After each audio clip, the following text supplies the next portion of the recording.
इस बार का जो हवा है तो हम लोग तो यही कहेंगे कि गठबंधन इस बार 200 पार करेगा और सरकार हमारी बनेगी। हमारे मुसलमानों के बहुत ही टॉप लीडर महमूद मदनी साहब भी आ रहे हैं और भी कई उलमा आ रहे हैं। क्या किए हैं वो सीमांचल के लिए, वो तो गिना तो दें। वो क्या स्पेशल, अगर जो यहाँ अभी स्कूल जो खुला है माइनॉरिटी के लिए, तो क्या वो क्या किशनगंज खुला, वो पूरे बिहार के लिए हर जिले में खुलना है।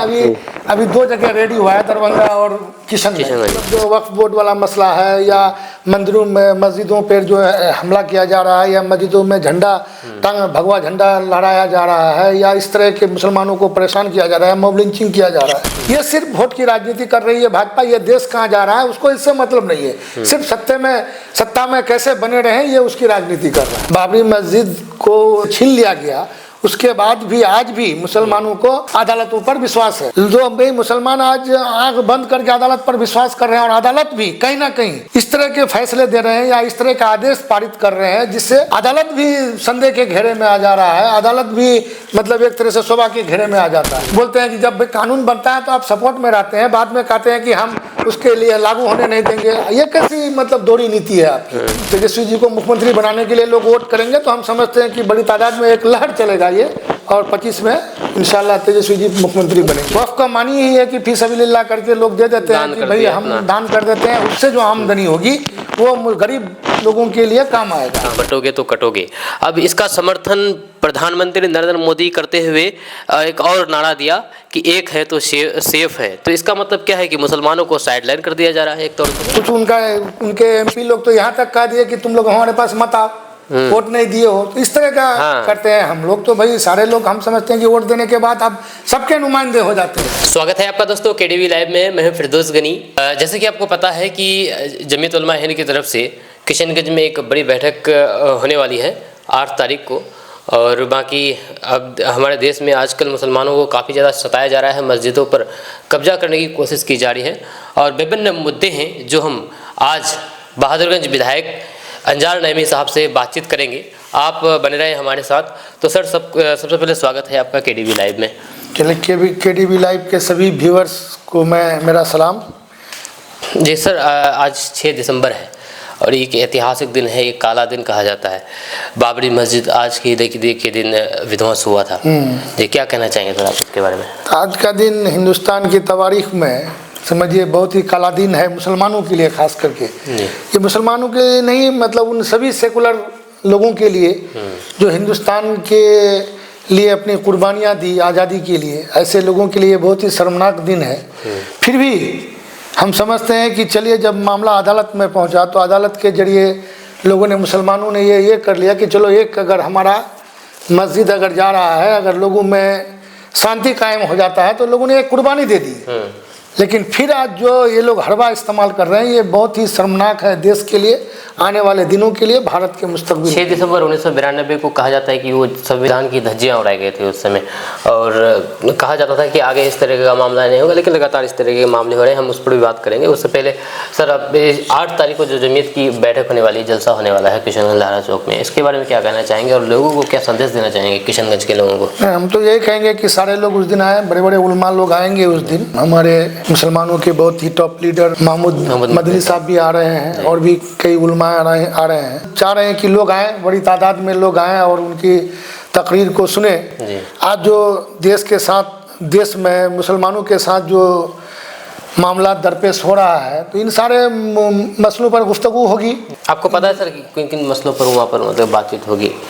आज यही सारे मसले हैं जो मतलब जो वक्फ बोर्ड वाला मसला है या मंदिरों में मस्जिदों पर जो हमला किया जा रहा है या मस्जिदों में झंडा भगवा झंडा लहराया जा रहा है या इस तरह के मुसलमानों को परेशान किया जा रहा है, मॉब लिंचिंग किया जा रहा है। तो ऐसे ही मसलों पे बात होगी कि इससे कैसे निपटा जाए और आगे के मराइल को कैसे तय किए जाएँ। तो ऐसे ही मसलों पर बात करने के लिए आ रहे हैं। जलसा रखा गया सर। 6 दिसंबर 1992 को बाबरी मस्जिद विध्वंस किया गया, तो इस बहुत समय तक कोर्ट में मामला चला और कोर्ट का फैसला भी आया जो कि हम लोग के पक्ष में नहीं आया कहा जाए तो। और कहा जाता था कि इस तरह के मामले यहाँ तक रुक जाएंगे और आगे नहीं बढ़ेंगे। फिर भी लगातार देखा जाए तो ज्ञानवापी मामला हो, ज्ञानवापी मस्जिद का मामला हो, उसके बाद फिर उत्तराखंड का मामला पेश आया, फिर बदायूं मस्जिद का मामला पेश आया, फिर संभल जामा मस्जिद का मामला पेश आया जिसमें 5 लोगों की मौत भी हुई पुलिस की गोली लगने की वजह से। उसके बाद लगातार इस तरह के मामले सामने आ रहे। फिर अजमेर शरीफ दरगाह हजरत निजामुद्दीन औलिया साहब के दरगाह को भी उसमें बताया जा रहा है कि इसमें भी पहले यहाँ भी हिंदू मंदिर था जिसको तोड़ करके दरगाह बनाया गया। उसके बाद फिर यहाँ तक भी नहीं रुका, फिर दिल्ली के जामा मस्जिद को भी यही दावा किया जा रहा है। क्या कहना चाहेंगे सर? वही तो हम कह रहे हैं कि जब संविधान बना था, जब उसमें कहा दिया कि 1950 से पहले क्या हुआ था, 1950 में जो स्टेटस है ये सारा बरकरार रहेगा, सिर्फ बाबरी मस्जिद को छोड़ करके। बाबरी मस्जिद में तो भाई मुसलमानों ने यह तैयार कर लिया कि भाई अदालत में मामला चल रहा है, लेकिन अदालत ने भी कहीं से कोई सबूत नहीं मिला कि वहाँ कोई मंदिर तोड़ करके मस्जिद बनाया गया था, कहीं नहीं मिला। ये अदलिया भी इस बात को एक्सेप्ट करती है, कबूल करती है, लेकिन अक्सरियत की खुशी के लिए कहिए या मुसलमानों ने यह कुर्बानी दिया कि चलिए भाई इससे हो सकता है कि उन लोगों को अगर वहीं से अगर ये मिलती है तो लोग उसको एक तरह से अपने दिल में दफन कर दिए कि चलो आज के बाद बाबरी मस्जिद को हम लोग भूल जाते हैं, चलिए उसको वो कर दिया। लेकिन उसके बाद भी इन लोगों का जो हड़बा है, जो हड़बा इस्तेमाल कर रहे हैं, तो हम समझ कि ये अच्छा संकेत नहीं है। ये जो अभी संभल वाला मामला हुआ या अजमेर सिर्फ 850 साल पहले जो वहाँ अजमेर मकबरा बना, बताइए ख्वाजा चिश्ती का, तो ऐसा समझ में नहीं आ रही है बात कि इस तरह का जो लोग कर रहे हैं, इस तरह के लोगों पर कोई कार्रवाई नहीं होती है, ऐसे लोगों को प्रोत्साहित किया जा रहा है, तो ये तो बहुत ही गलत है। इस तरह का अगर सरकार इस पर कार्रवाई नहीं किया तो देश को ये गलत दिशा में लेके जा रहे हैं, इसका परिणाम गलत होगा। क्या लगता है सर, ये कोई सुनियोजित तरीके से सब किया जा रहा है? हाँ, तो ये तो सरकार की सोची समझी साजिश है। ये तरह तरह से लोगों को वर्गला करके अपने वोट की राजनीति कर रहे हैं, ये बात सब समझ रहा है, लेकिन इस तरह का करना यह देश के लिए अच्छा नहीं है। हम समझ रहे हैं इस देश में सिख, ईसाई, मुस्लिम, हिंदू सारे लोगों की कुर्बानियों ने मिल करके इस देश को आज़ाद किया, और इस तरह का जो ये किया जा रहा है ये अच्छा संकेत नहीं है, ये देश के लिए भविष्य के लिए अच्छा नहीं है। कहा जाता है कि इस तरह के मामले पेश आते हैं और बाकी लगातार और एक पक्ष को उकसाने की कोशिश की जा रही है कि पक्ष उकसे और देश में दंगा भर के देश में अमन शांति पूरी तरह से खत्म हो। ये कहाँ तक जाएगा सर ये देश? देश में मुसलमानों को अदलिया पर आज भी विश्वास है। बाबरी मस्जिद को छीन लिया गया, उसके बाद भी आज भी मुसलमानों को अदालतों पर विश्वास है। जो भाई मुसलमान आज आंख बंद करके अदालत पर विश्वास कर रहे हैं, और अदालत भी कहीं ना कहीं इस तरह के फैसले दे रहे हैं या इस तरह का आदेश पारित कर रहे हैं जिससे अदालत भी संदेह के घेरे में आ जा रहा है, अदालत भी एक तरह से शोभा के घेरे में आ जाता है। खैर किसी एक को भी नहीं काट सकता है। मुसलमान तो हम समझते हैं कि अदालत पर विश्वास करता है और बहुत संयमित है। हमको खुशी है कि आज हमारे जो देश में मुसलमान है बहुत संयमित होकर के अपने कदम को आगे बढ़ा रहे हैं, और हम समझ रहे हैं कि बहुत ही अक्लमंदी और दानिशमंदानी का सबूत दे रहे हैं, दानिशमंदी का सबूत दे रहे हैं ये। और इसी तरह हम समझते हैं कि लेकिन जब ये दानिशमंदी जब तक दिखा रहे हैं, अगर ये सब्र का पैमाना जब लवरेज हो जाएगा तो फिर क्या होगा, इसको कंट्रोल करना फिर सरकार के बस में नहीं होगा। हम समझ इस वक्त रहते हुए सरकार को चाहिए कि इस पर कंट्रोल करे, नहीं तो फिर इसका अलग रूप देखने को मिलेगा सरकार को। उत्तर प्रदेश के मुख्यमंत्री योगी आदित्यनाथ एक बयान दिया जो कि काफ़ी वायरल हुआ, और लगभग बीजेपी के सभी नेताओं के जुबान पर यह बयान है कि बटोगे तो कटोगे। अब इसका समर्थन प्रधानमंत्री नरेंद्र मोदी करते हुए एक और नारा दिया कि एक है तो सेफ है। तो इसका मतलब क्या है कि मुसलमानों को साइडलाइन कर दिया जा रहा है एक तौर पर? वही तो हम कह रहे हैं कि ऐसे लोग सत्ता में बैठे हुए हैं जो हिंदू मुस्लिम की राजनीति करके यहाँ तक पहुँच रहे हैं, और इस तरह का जो गलीज भाषण देते हैं या इस तरह का निकालते हैं, लेकिन ऐसे लोगों पर कोई कार्रवाई नहीं होती है। अदलिया भी ऐसे लोगों को बाईपास कर देता है। तो बड़ा अफसोस होता है कि जो शीर्ष पदों पर बैठे हुए लोग इस तरह का भाषणबाजी करते हैं, तो ऐसे लोगों पर कार्रवाई होनी चाहिए। अदालत को इस पर नज़र रखनी चाहिए, क्योंकि जो हाई कोर्ट है, सुप्रीम कोर्ट है, ये सरकार से भी ऊपर है। सरकार जो संविधान से हटके अगर कोई कुछ कर रहा है तो उस पर लगाम लगाने के लिए ऐसे इदारे बने हुए हैं, हाई कोर्ट और सुप्रीम कोर्ट। ये लोग भी अगर नज़र नहीं रख रहा है तो बड़ा अफसोस होता है कि कहीं ना कहीं एक पक्षीय होकर के या फिर बाइस्ड होकर के लोग काम कर रहे हैं। जी सर, वक्फ बिल को लेकर क्या क्या कहेंगे कि वक्फ बिल क्या आप एक राजनीतिक एक अड्डा बन गया है? क्योंकि विधानसभा जो महाराष्ट्र में विधानसभा चुनाव हुआ, झारखंड में हुआ, तो बीजेपी इसको काफ़ी भुनाने में लगे हुए थे। खुद प्रधानमंत्री मोदी वक्फ बिल के बारे में कई बार चर्चा की और एक तौर पर देखा जाए तो वक्फ बिल को खात्मा की मतलब कि ऐसी सोच रखने की बात कही है, क्या कहना चाहेंगे? वही तो ये है, देखिए वक्फ की ज़मीन आज से नहीं, हुजूर सल्लल्लाहु अलैहि वसल्लम के ज़माने दौर से ही आ रहा है कि कुछ लोग अपने प्रॉपर्टी को फी सबीलिल्लाह कर दिए, अल्लाह के नाम पर कर दिया कि उससे जो आमदनी होगी, जो गरीब मुसलमान है या गरीब मुसलमानों के बच्चे हैं उनके फलाह के लिए काम होगा। तो ये फिर हिंदुस्तान में कानून बना 1935 में, उसके बाद उसमें अमेंडमेंट हुआ, 95 में भी अमेंडमेंट हुआ। तो भाई वो इस तरह का ये मुसलमानों की आज के डेट में 9,54,000 एकड़ ज़मीन आज के डेट में भी हम समझते हैं रेलवे के बाद शायद ये दूसरी सबसे बड़ी लैंड प्रॉपर्टी है। तो इस तरह का ऐसी प्रॉपर्टी जो है, तो इसको एक किसी मकसद के लिए मुसलमानों ने डोनेट किया था या वक्फ किया था। वक्फ का मानी ही है कि फी सबीलिल्लाह करके लोग दे देते हैं कि भाई हम दान कर देते हैं, उससे जो आमदनी होगी वो गरीब लोगों के लिए काम आएगा। तो जाहिर सी बात है कि लोग जब हमारे जो पूर्वज ये चीज़ दे के गए हैं तो मकसद ये वही था। तो ये चीज़ वही उसी पर अगर कुछ अगर ठीक है कुछ गलत ढंग से कुछ लोग कर रहे हैं तो उसमें वो अमेंडमेंट होना चाहिए था। इसमें आप किसी हिंदू को उसका मेंबर बना दीजिएगा या किसी डिस्ट्रिक्ट मजिस्ट्रेट को बना दीजिएगा तो वो मनमानी करने लगेंगे। तो इसमें अमेंडमेंट की ऐसी कोई ज़रूरत ही नहीं थी, जो अभी था काफ़ी अच्छा कानून बना हुआ है। उसको देखा जाए तो वक्फ की जो ज़मीन है उससे हिंदुओं को भी लाभ हो रहा है। कोई अगर संस्था बन रहा है तो हिंदुओं को भी लाभ हो रहा है। अब जैसे अल्पसंख्यक आवासीय विद्यालय देख लीजिए, यहाँ पर अल्पसंख्यक तो सिर्फ मुसलमान नहीं है ना, और भी मतलब कि हाँ वो तो हम कह रहे हैं कि ये गरीबों के लिए फलाह के लिए काम करती है। उसकी जो आमदनी होते हैं उस आमदनी से सारे लोग इसका फायदा लेते हैं। मतलब जैसे गरीब बच्चों को पढ़ने के लिए हॉस्पिटल बनाना, स्कूल बनाना, कॉलेजेस बनाना या फिर उस तरह का यतीम खाना बनाना, सभी लाभान्वित होते हैं। तो ऐसे ही लोगों के लिए आमदनी से वो चलता था। लेकिन अब इस तरह का ये ला करके एक मुसलमानों को परेशान करने के लिए की कोशिश की जा रही है। ये सिर्फ वोट की राजनीति कर रही है भाजपा। ये देश कहाँ जा रहा है उसको इससे मतलब नहीं है। सिर्फ सत्ता में कैसे बने रहे ये उसकी राजनीति कर रहा है। सर, तेजस्वी यादव बिहार यात्रा पर फिर से दोबारा शुरू करने वाले हैं और बाकी किशनगंज भी आने वाले हैं, क्या कहना चाहेंगे आप? जी ये तो उनका चल ही रहा है, पहले भी चल रहा था, तो बीच में फिर दिवाली और दुर्गा पूजा की वजह से कुछ दिनों के लिए रोक दिया गया था, फिर ये चालू हुआ है। और 19 तारीख को किशनगंज में भी प्रोग्राम है। हम समझते हैं कि काफ़ी लोग, और आने वाले दिन में जो 25 में जो विधानसभा चुनाव होना है उसमें समझ में गठबंधन का लहर चलेगा। तेजस्वी जी को मुख्यमंत्री बनाने के लिए एक लहर चलेगा और 25 में हम नहीं समझते हैं कि कोई रोक पाएगा उनको मुख्यमंत्री बनने से। सर, फिर भी देखा जाए तो जैसे अभी उपचुनाव हुआ, चारों सीटों पर फिर आरजेडी कांग्रेस की हार हुई सर। इसमें जो भी आप लोग मतलब देखिए उपचुनाव था, उपचुनाव में इतना ये करके नहीं लिया जाता है। जब तेजस्वी जी को मुख्यमंत्री बनाने की बात आएगी, अभी चूंकि किसी को मुख्यमंत्री बनाना या बिगाड़ना नहीं था, अभी था, तो इसलिए पार्टी ने भी उतना सीरियसली इसको नहीं लिया। क्योंकि अब जो चुनाव होगा तो वो तेजस्वी जी को मुख्यमंत्री बनाने के लिए लोग वोट करेंगे, तो हम समझते हैं कि बड़ी तादाद में एक लहर चलेगा ये, और 25 में इंशाल्लाह तेजस्वी जी मुख्यमंत्री बनेंगे। क्या लगता है सर कि जो अभी जनसुराज पार्टी है या फिर AIMIM है वो काम आप लोगों का बिगाड़ा? देखिए सारे लोगों का मकसद वही है कि जो भाजपा को मतलब मजबूत करना।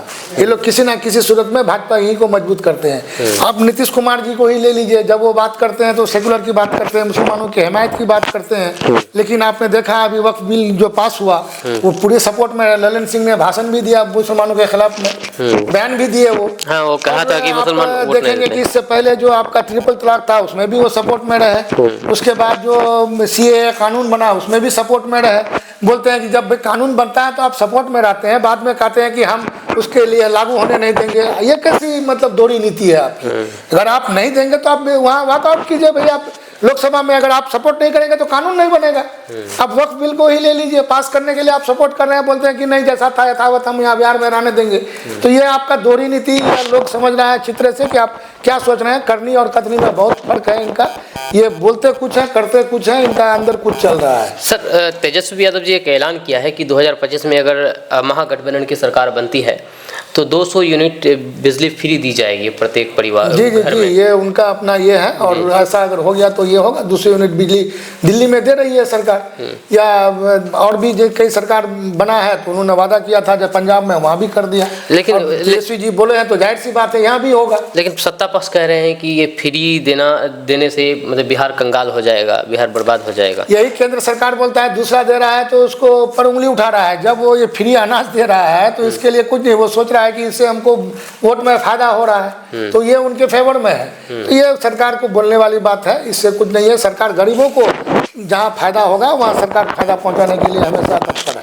नीतीश कुमार भी बिहार यात्रा पर निकलने वाले हैं, तो बराबर निकलते रहते हैं। तो उससे बिहार की जनता को क्या लाभ होता है? मुख्यमंत्री जब बिहार के देखिए, अगर आप अगर सही माने में देखिएगा तो सीमांचल के साथ बहुत सौतेला व्यवहार किया जा रहा है। आपका यहाँ रोडों का मामला ले लीजिए, पुल पुलियों का मामला ले लीजिए, और मामले में ले लीजिए। यहाँ समझिए आप अगर देखिएगा अरबों रुपये का फ्लाईओवर बन रहा है, कुछ बन रहा है, लेकिन यहाँ अगर छोटे छोटे पुलिया लोगों को आवागमन के लिए चाहिए तो मुख्यमंत्री हाथ खड़ा कर देता है। तो इस तरह का हम लोगों ने बात भी रखी थी मुख्यमंत्री से कि भाई कुछ स्पेशल स्टेटस दीजिए आप सीमांचल को। तो उन्होंने एक बात कहा कि आप लोग भाजपा को सपोर्ट कर रहे हैं। उस वक्त वो गठबंधन में थे, तो बोल रहे थे कि भाजपा को सपोर्ट कर रहे हैं, भाजपा चाह रही है कि मतलब यूनियन टेरिटरी बनाना चाह रही है एक कुछ खास हिस्सों को लेकर के, तो आप लोग उसको सपोर्ट कर रहे हैं।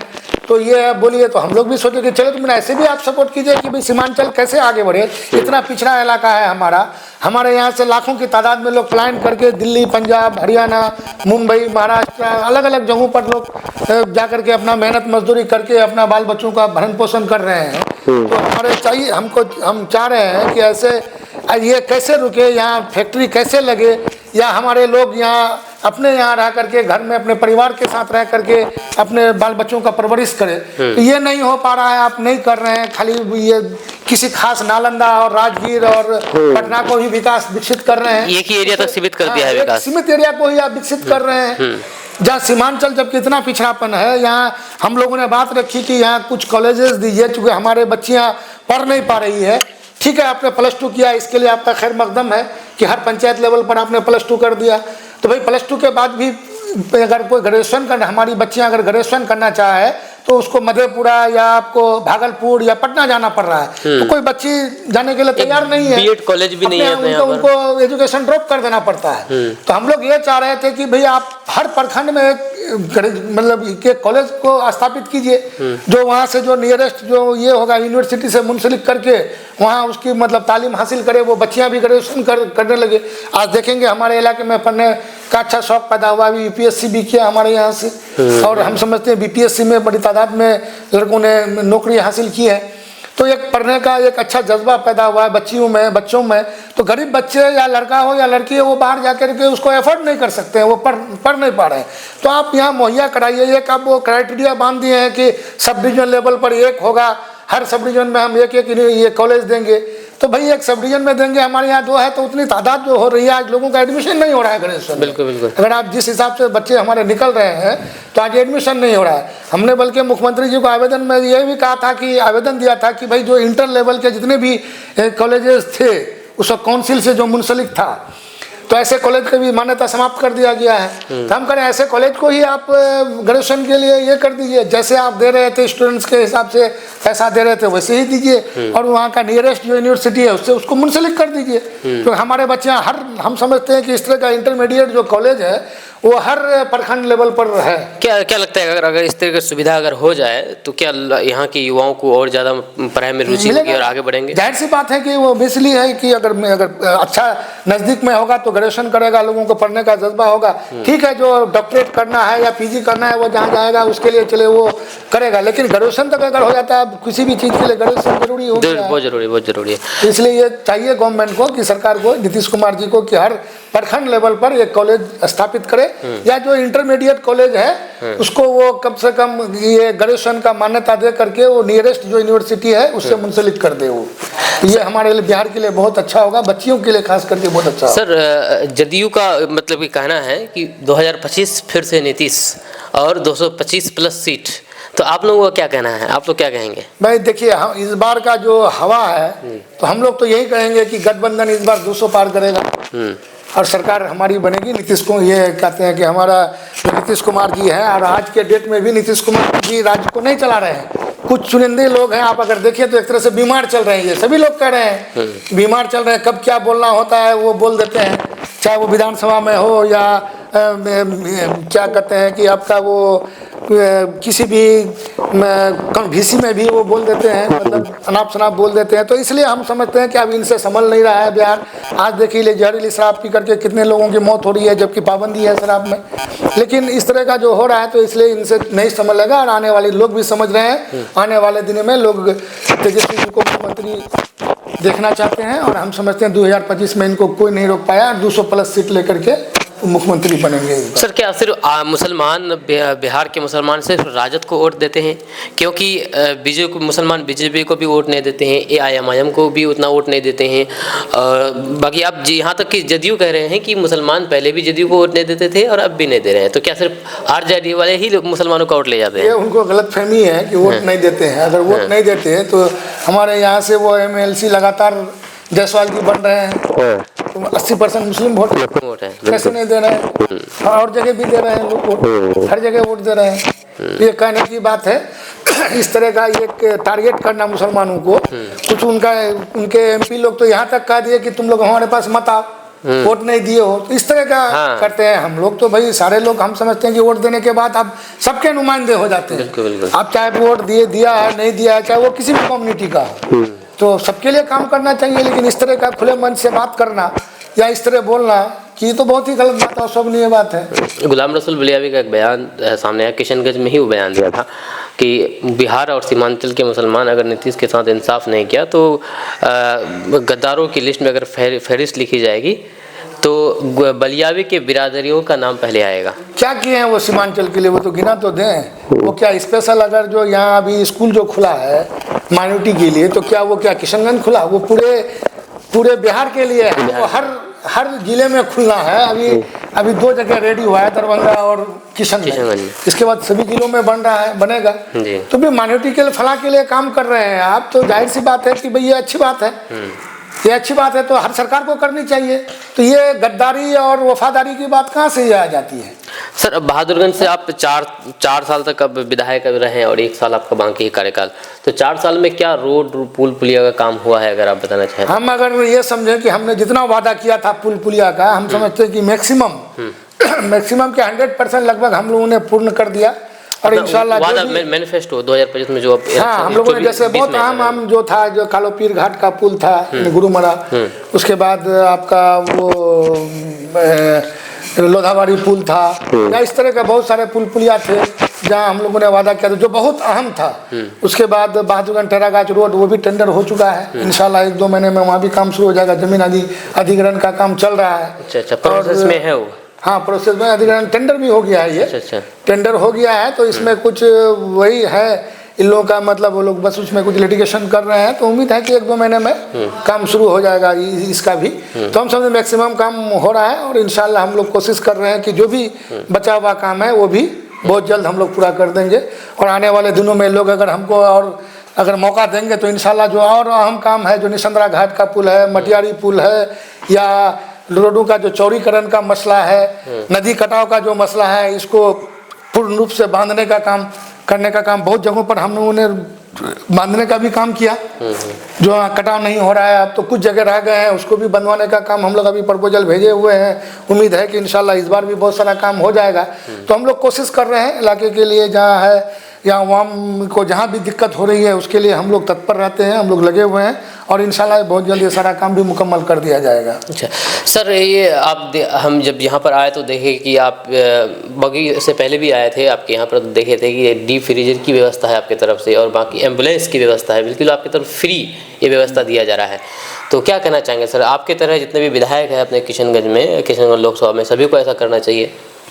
देखिए, तो हम एक वाली साहब के नाम से सवावे जारिया के लिए हम लोग, जैसे लोगों को ज़रूरत पड़ता था तो बार बार कभी मुहैया नहीं हो पा रहा था, तो डी फ्रीजर का हो, जैसे जमीयत का डी फ्रीजर है, तो अब एक डी फ्रीजर पूरे जिला में घूम रहा था। तो अब मान लगा गर्मी के दिनों में काफ़ी दिक्कत हो जाती है, हमारे बच्चे बाहर रहते हैं, अब बाप इंतकाल कर गया है, उसको आने में कभी लेट हो जाता है, तो बॉडी ख़राब हो जाता था, ख़राब होने का मसला पैदा हो जाता था। तो इसलिए हम लोग डीप फ्रीजर भी रखे हुए हैं, लोग ले जाते हैं। अभी देखा, अभी आपके सामने में लेके गए। तो उसके बाद कभी तो हॉस्पिटल में तो है एम्बुलेंस, लेकिन फिर भी कभी कभी होता है कि बहुत इमरजेंसी में जरूरत पड़ता है, नहीं होता है तो हम लोग रखे हुए हैं, लोगों को मुहैया कराते हैं। सर लोग अपना तेल डाल एक बहुत आम सवाल है बहादुरगंज शहर के लिए कि वहाँ पर ट्रैफिक बहुत ज़्यादा जाम लग रहा है सर वहाँ पर। इसके लिए भी हमने बाईपास का प्रपोजल दिया हुआ है, वो भी टेंडर प्रक्रिया में है और इंशाल्लाह हम समझते हैं कि ये भी बहुत जल्द टेंडर हो जाएगा इसका। तो ये भी इंशाल्लाह हो जाने के बाद बहादुरगंज जाम का भी समस्या खत्म हो जाएगा। बाईपास कहाँ से कहाँ तक मतलब कि ये आपका LRP चौक से 400 मीटर आगे जाकर के वो जाएगा, सीधे जाकर के आपका कॉलेज चौक, वो एक नया रास्ता। अच्छा, वो नया रूट होगा। नया रूट होगा, वो कॉलेज चौक सीधे, मतलब वो एक्वायर भी करना है, जो 110 करोड़ का ये प्रपोजल है। अच्छा। तो इसमें शायद 50% लैंड एक्विजिशन में लगेगा। अच्छा, जमीन एक्वायर में। तो टेंडर हो गया इसका पूरा? नहीं, ये DPR बन करके वो टेंडर प्रोसेस में। टेंडर प्रोसेस में? तो वो टेंडर अभी नहीं हुआ है, टेंडर प्रोसेस में है, स्वीकृति मिल गया है इसका। तो टेंडर प्रोसेस में, और बहुत जल्द इंशाल्लाह ये टेंडर हो जाएगा, तो ये जाम की भी समस्या से निजात मिल जाएगा लोगों को। चलिए सर, बहुत बहुत शुक्रिया आपका सर, अपना कीमती समय देने के लिए हमें। और ये थे बहादुरगंज विधायक अंजार नईमी साहब। हम दोनों के बीच में जो भी बातें हुई है, आपका इसके बारे में क्या कहना है, आप सभ्य तरीके से नीचे कमेंट बॉक्स में कमेंट करके अपना राय रख सकते हैं, क्योंकि सबका राय अलग अलग हो सकता है। जी, मिलते हैं नेक्स्ट वीडियो के साथ। मैं हूँ फिरदौस गनी और मेरे सहयोगी हैं नियाज़ अहमद। जय हिंद, जय भारत।